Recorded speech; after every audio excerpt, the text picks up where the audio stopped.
Hi guys, and welcome to my channel. My name is AHKIMA BIGBEE and I'm an Atlanta broker, and I'm your broker around town. And I have a lovely dear friend, but also extraordinary mortgage broker in the building, known as the what? Long Whisper.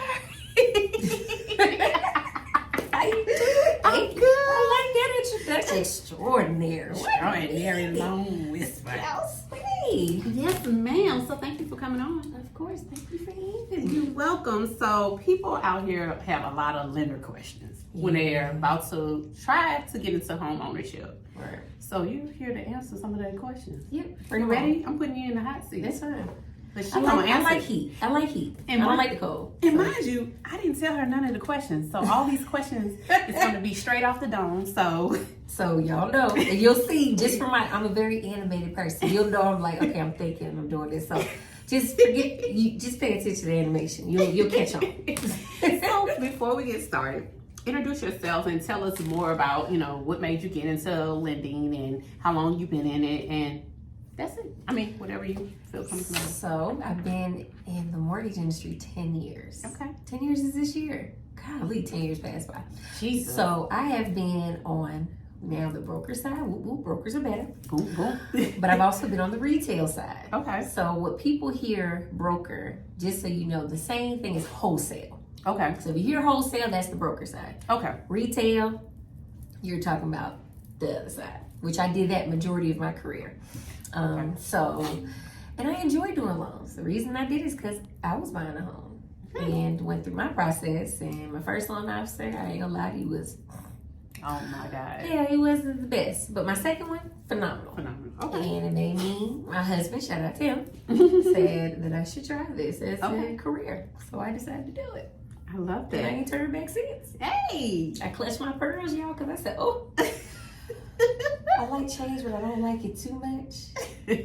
But I do want it because I get bored easily. Absolutely. But this is the one career I ain't got bored yet because it ain't the same thing. Well, would you agree that every transaction is different? Yes, even if they got the same profile, they're still not the same. It can still come, you be like, how? But it intrigues me, so I like it. I like doing it because I never love get that. bored.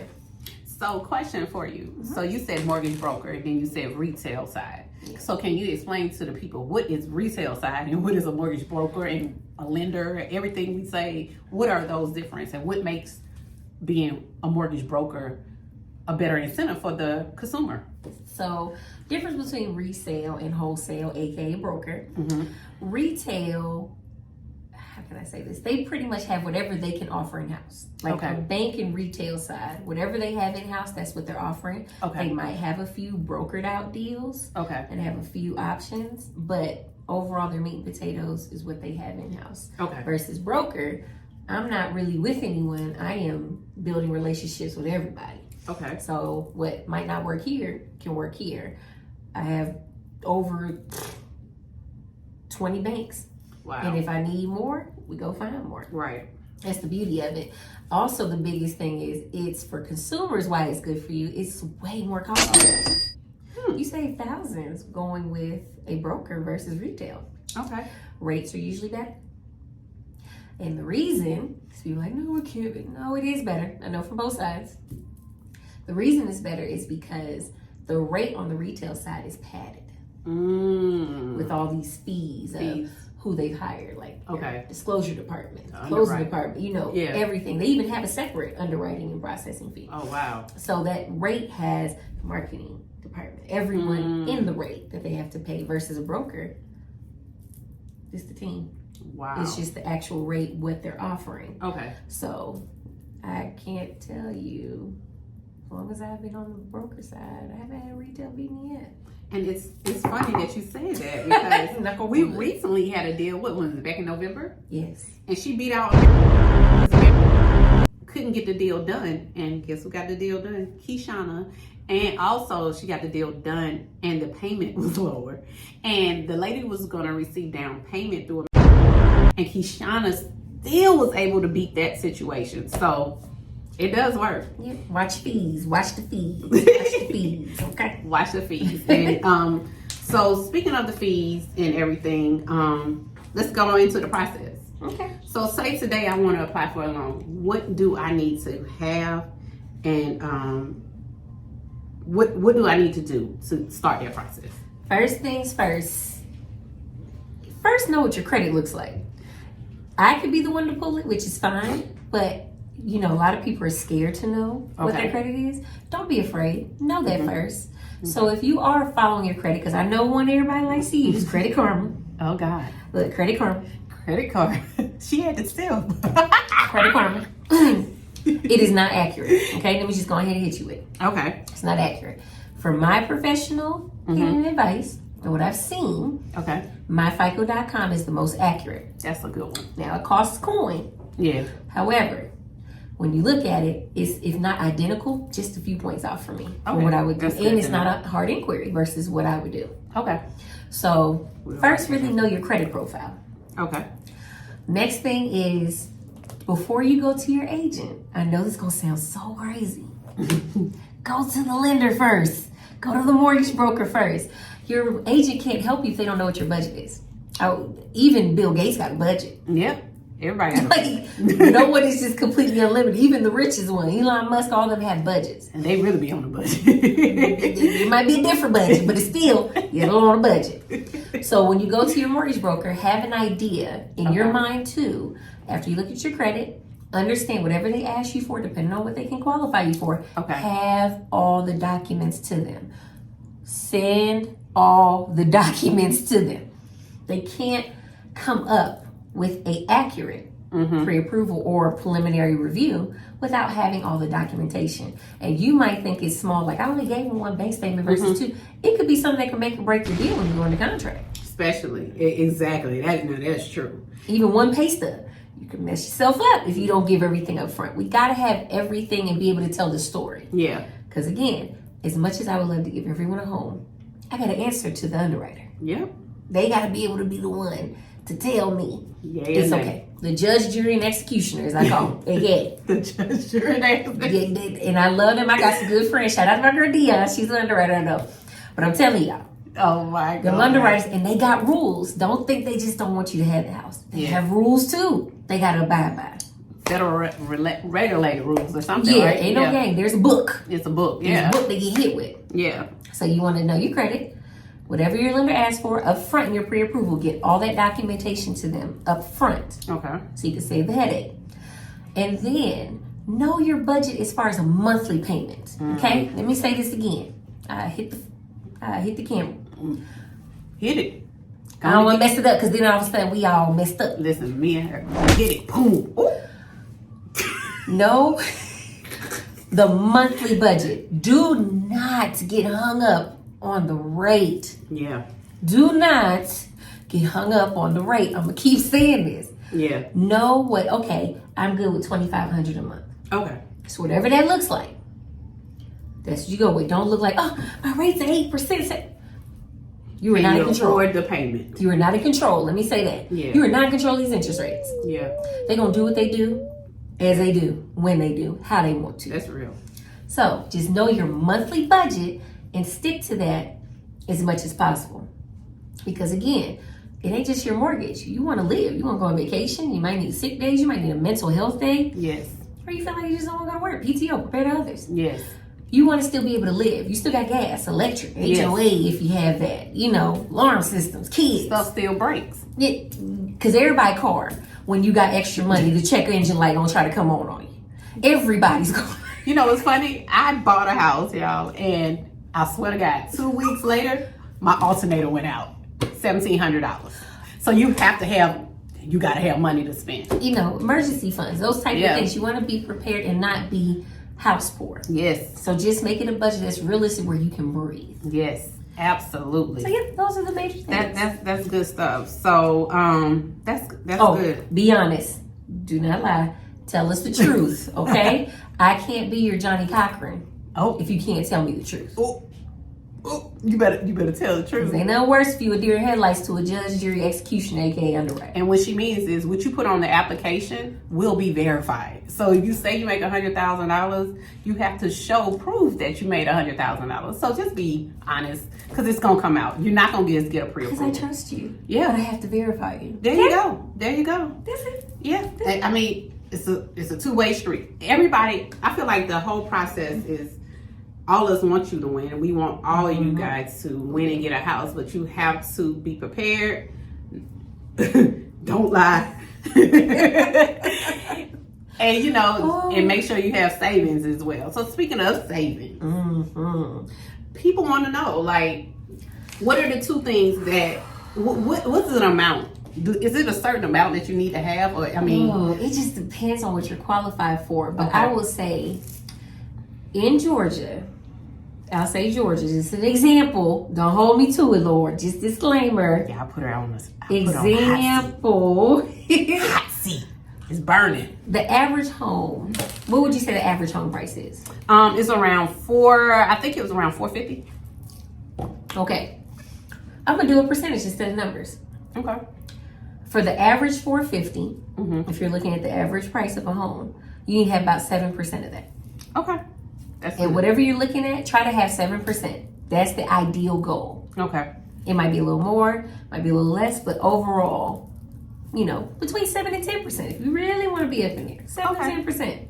All right. So besides savings, what is something else they need to be prepared for? Like, I know a lot of people hear DTI, your debt to income ratio, pretty much. So, like, what does that look like? What does it need to look like? I know that's kind of hard and very. Yeah, but okay. Before you're getting a house, let's use this rule of thumb. Whatever your gross income is, your monthly gross income, okay, not after taxes, gross. So keep that in mind too when you get qualified. It's off your gross, not after 401k, tax. They're gonna hit you. They qualify you before. I would say your debt. You don't want to be more than like 10%. Okay. In debt, 10 to 15. Okay. And if you have student loans, let me just help you out.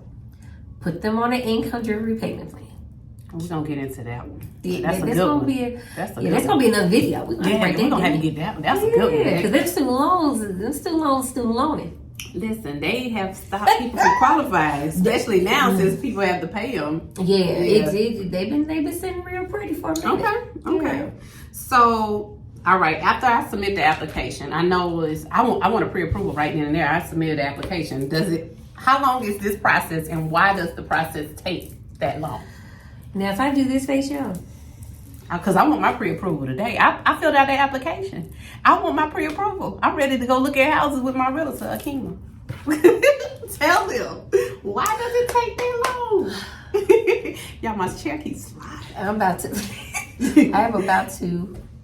Yeah, I'm very honest. She knows me. I'm very real. Yeah, she is. I'm about to thank some of y'all. Oh, man. If I would be very cautious of loan officers who do your pre-approval in a couple hours. Ooh. And I'm going to tell you why. Me, I say 24 to 48 hours. Okay. More likely on the side of 24 hours, usually by the next day. That's not bad. The reason I state that is, if this is such a tedious process, they know they have to go to underwriter. Right now, it's just a preliminary. You're just trusting me to look at everything. How can I look at all your bank statements, your pay stubs, driver's license, or any documentation that you have? Consider your debt to income ratio, stay within your budget. Look at your whole credit report in 2-3 hours.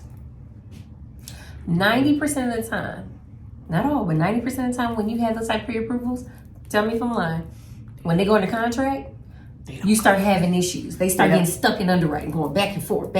Or they find things that you didn't catch, that loan officer did not catch. Yep. So when I say I'm taking 24, 48 hours, when I give my stamp of approval, anyone who's worked with me, you can hit them comments and let them know.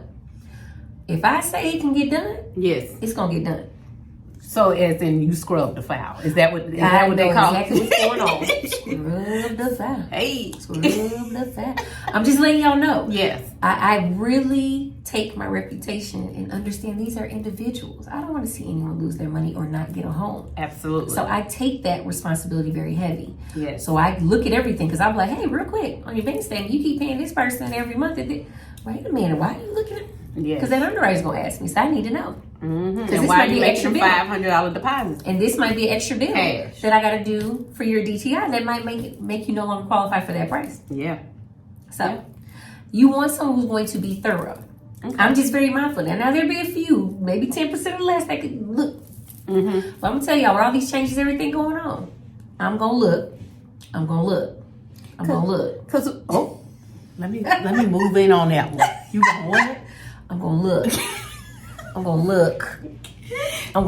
Yeah, okay. And at the end of the day, you kind of want that. So the different loans that you can qualify for is what? FHA, conventional, VA, the jumbo. What did I miss? So, USDA. There's that. It really depends on your profile and what you're looking for.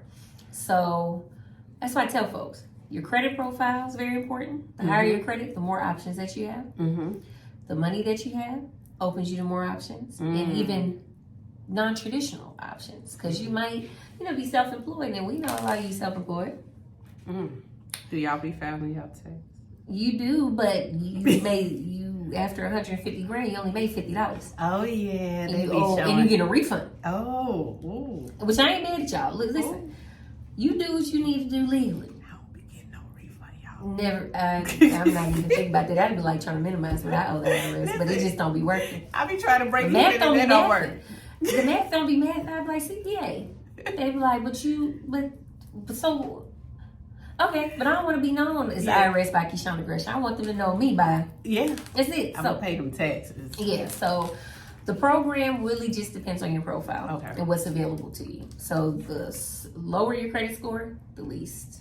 So can I qualify for more than one loan? Can I qualify for FHA and It's very conventional? possible, yeah. And you just see what's the best option for you. So let me ask you, sometimes when you do get clients that qualify for FHA and conventional, can you explain to me why I might qualify for $300 in FHA and conventional only $285?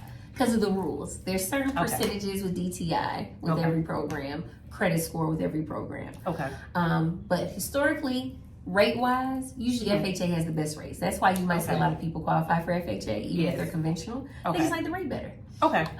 But overall, FHA is the most lenient with credit scores and higher debt-to-income ratio that you can do versus conventional. Because don't forget, it's backed by the government. Okay. So they got the coin. They got the coin. Secured it.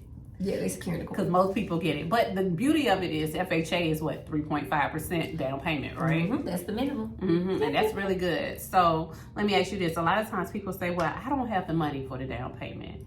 So are there really down payment assistance programs out here like that? There is. That's going to be another video we go into detail, but there is. Okay. They have down payment assistance and grants, and there is a difference. Okay. It just depends on the program, but just FYI, I got grants, and it's forgiving at closing, so it's no silent second mortgage on your property. I'm just letting you know. So I notice a lot of times and we're going to get out of down payments. We're going to make this another video, but I'm going to ask one more question. Why do sometimes down payment interest rates, I feel like, be higher? So you got to understand, you're already, look at the risk. First, they're going to give you a couple $100,000 because you don't have enough to buy the house cash. Okay. So you're already a risk there. Okay. Now you're blanketing that risk. You don't even have the down payment. Gotcha. So you're twice as likely not to pay that mortgage because you have not invested. You don't have no blood. Okay, I understand. Makes sense. That's a good way of putting it. Yeah. Tell folks, you already a risk. Imagine your cousin comes to you for $100,000 and you say, okay, well, I need you to put down $5,000. They're like, oh, I kind of need the $5,000 too. Yeah. You gon' You better run my $105,000. Oh. Period. So just think about that. You borrow somebody, then they don't pay you back. Yeah. Over time, different people. Now somebody come to you and then you be like, that makes sense. That really does make sense. Make some parameters around this because I ain't gonna keep giving that money. So, say for instance, you didn't want to go to down payment route. What is other things that they can do if they don't have the down payment money? Like, so there's USDA loans, there's grant programs, and if you're a veteran, which I think they're the best program on the market for your veteran, VA loan. Yeah. So veterans, if you out here and you're not using your VA loan, I need you to stop what you're doing and use it. Use it. Because it's phenomenal. Great interest rates. No down payment in most cases. And on VA, we're gonna do a video on VA, but with VA, as long as they don't use all of their what is it called, their benefits, they can use it more than once, right? Yeah, so it really depends on their ranking. Okay. And their entitlement. How much they have. Yeah. So you can buy multiple houses, but it just depends on your situation as a measure. Yeah. Okay. Also, and so say for instance, they don't qualify for those routes. So can they use what, 401k or what else? They can. You can use 401k. Okay. You can do stocks, bonds, money market. There's a lot of different non-traditional ways you can use your assets. It's just, talking to your loan officer, telling what you have, and then making sure it goes with the guidelines. Okay. Well, I think we're going to stop here. Yeah. Because we giving y'all a lot of information. And we don't want to scare you. We don't want to scare you. We're going to do a few more videos, and we're going to dive into different subjects, and we're going to go live and answer y'all questions live as well. And I don't know how to do live, y'all, so I'm just letting you know. Be patient with me, and even if you're not, you're going to have to. Either. You're going to have to, because I'm going to have to learn how to work it. But I want to thank Kyshona. Thank you for coming on here and showing us. I'm sorry, not showing us. Blue. I was animated, so it's kind of showing you too. Showing. You know what I mean? But telling us all about the different loan process and the things they need to do. Any other advice you want to give them before we go? If you are emotionally, financially ready, I don't care what the market is, buy. Yep. I don't care what's going on. I don't care if it's 15%. Buy. You can always refinance, change your situation later.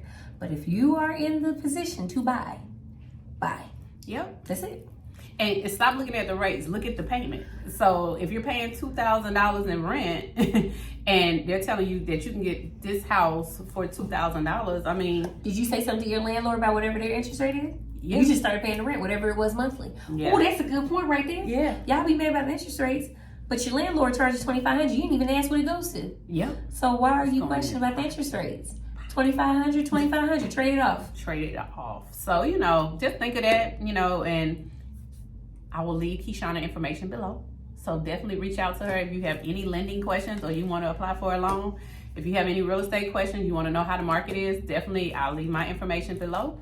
And thank you so much for joining us. Thank y'all. Take care. Bye.